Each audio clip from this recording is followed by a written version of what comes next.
C'est presque du direct, c'est la revue de Presque de Nicolas Canteloup et Julie. Samedi, c'est donc l'acte 20 des Gilets jaunes. Le dernier a été marqué par la blessure de cette Geneviève Leguet, justement, et par la petite phrase d'Emmanuel Macron. À cet âge-là, on ne se met pas dans des situations comme ça. Alors écoutez, c'est scandaleux. Oui, bonjour, monsieur Alaga. Bonjour, monsieur le président. Merci pour le gâteau hier. J'ai une délicate attention.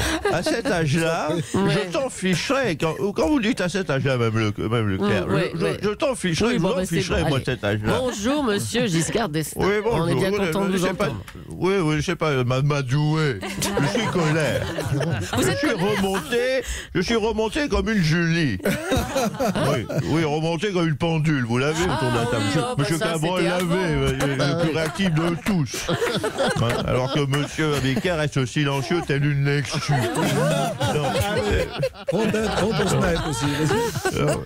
Écoutez, est-ce que vous avez entendu le Macron? Alors quand on est vieux, on reste chez soi, c'est ça le message? On n'a plus le droit de manifester. On est tout juste bon à avoir Alzheimer. Mais moi, demain, je vous le dis. Je vous le dis. J'aurais prévenu. Je serai dans la rue. Nous, les vieux, on gueule si on veut. Le troisième âge, on est les sauvages. J'ai le slogan. Les beaux slogans. Nous, les vieux, on gueule quand on veut. Le troisième âge, le sauvage. On a bien entendu. Bon, elle vous plaît pas, donc, cette phrase d'Emmanuel Macron, apparemment. Hein. Mais franchement, même Leclerc, il croit quoi? Que passer 80 balais, on est juste bon à jouer au Scrabble, les yeux dans le vide, avec des aides-soignantes en bavant sa camomille. Oh là là, mais arrêtez. Mais vous avez l'image, Oui, on a l'image. Mais je t'en foutrais, moi, des vieux fragiles qui ne peuvent pas manifester. Moi, je vais aller fracasser dès demain du CRS avec mon déambulateur et piller des boutiques Audica. Oui, je vais payer des boutiques. Moi, je m'en fous de faire casser les dents par les flics. De toute façon, j'en ai plus. Ils sont feintés, là. Les anciens, on pille les magasins. Les vétérans, on cramera tous les champs. Ségolène Royal n'a toujours pas communiqué pour qui elle allait voter. On l'accueille tout de suite. Bonjour Ségolène Royal. Oui. Ségolène Royal, c'est de la quiche. Oh là là. Non mais écoutez, franchement, je vous en prie, monsieur Apoti. Dites donc, qu'est-ce qui lui prend? Mais on reprend. Hein. Ségolène Royal, on dit que vous faites monter les enchères.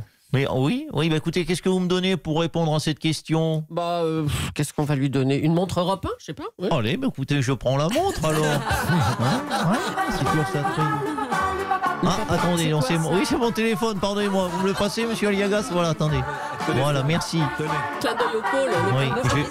Oui, la régie, je viens d'appuyer sur le bouton pour décrocher, donc voilà, merci. Si on n'est pas synchro, ça ne peut pas marcher. L'auditeur n'est plus dans l'imaginaire, vous comprenez? Donc oui, le papa... excusez-moi, attendez un instant. Donc je fais celle qui est au téléphone. Oui, allô? Ah, c'est Yannick Jadot. Oui, Yannick, oui. Qu'est-ce que tu me proposes? Oui. Un an de gel douche ou choya, une toilette sèche. Oui, c'est pas mal, je vais réfléchir. Mais tu sais que Macron m'a proposé un poste de commissaire européenne et un an de Thalasso au Touquet. Hein, donc tu as jusqu'à ce soir pour faire une offre plus haute. Hein, c'est ça, voilà. Et là, elle raccroche. Là, elle raccroche, qui a marqué, donc peut-être un bruit de je ne sais pas en régie. Non, on n'a plus. Peut-être que la régie a cramé aussi. Oui, voilà. La régie est en feu. La régie est en feu. Oui, très bien. C'est Jadot qui n'avait pas accroché. Oui, ça doit être un téléphone filaire. Le temps que le truc arrive au bout du fil. Alors, on en était où, madame Julie? Je voulais savoir si c'était bien moral de monnayer son soutien comme ça, comme vous le faites. Oui, mais vous me donnez quoi pour répondre? Je vous ai déjà donné une montre Europe 1. Oui, d'accord, mais entre-temps, RTL m'a proposé un café et la valise RTL. Désolé, hein. C'est autre chose. Alors, bon, on vous laisse. Hein. Merci Ségolène Royal. Ça, il est parti au bon moment. Bravo, le texto. J'ai un texto qui est arrivé. Oui, bravo, la régie. Oui. C'est Dupont-Aignan qui me propose une semaine, tout compris, dans sa résidence à temps partagé de Palavas-les-Flots, en échange de mon soutien. Écoutez, je vais aller de ce pas lire son programme à Dupont-Aignan. C'est ça. Allez, à bientôt, Ségolène Royal.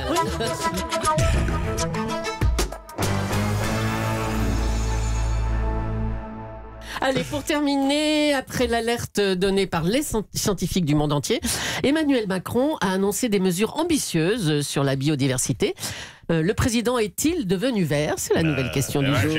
Mais alors, le président est-il devenu vert? Oui. Mais bien sûr que non, ne soyez pas naïve, Madame Leclerc. Jean Lassalle, vous n'avez pas été convaincu, on dirait. Hein? Mais bien sûr que non, Emmanuel Macron n'est pas vert.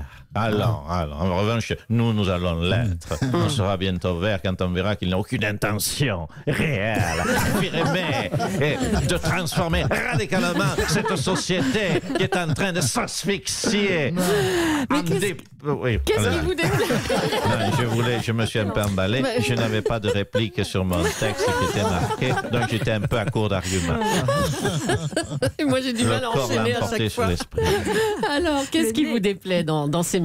Sanctuariser des terres, favoriser l'agriculture biologique, recycler du plastique, tout ça, c'est pas mal quand même. Non, ce sont des vœux pieux. Il faut annoncer des choses précises. Alors, quoi? Il faut, par exemple, comment protéger les araignées. Ça, c'est du concret.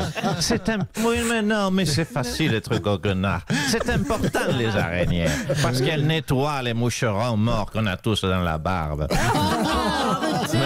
Monsieur Gabrol le sait. Il faut protéger les hérissons. C'est une urgence. On a besoin de hérissons pour se curer les dents. Il faut. Mais d'où croyez-vous qu'ils viennent, les curés dents? Il faut, c'est une urgence, avant l'été, protéger les marécages. Sinon, où va-t-on se baigner pendant les vacances? Tout ça doit être précisé dans le projet. À la campagne, est-ce que vous voyez une chute de la biodiversité, vous, monsieur Lassalle? Mais bien sûr que je la vois. Ah. Au quotidien, en réel, c'est concret. C'est-à-dire? Déjà, rien que dans mon nez. C'est sûr. La population d'abeilles et de mouches a chuté de 70%. J'exige que l'État sanctuarise mon nez. Demain, il revient en direct. Notre ami, c'est un petit best-of. Jour férié oblige. Céline Dacosta. Oui, et pensez à aller voter pour votre imitation préférée de Nicolas Canteloup. Ça se passe sur europe1.fr en cliquant sur la page du Club Europe 1.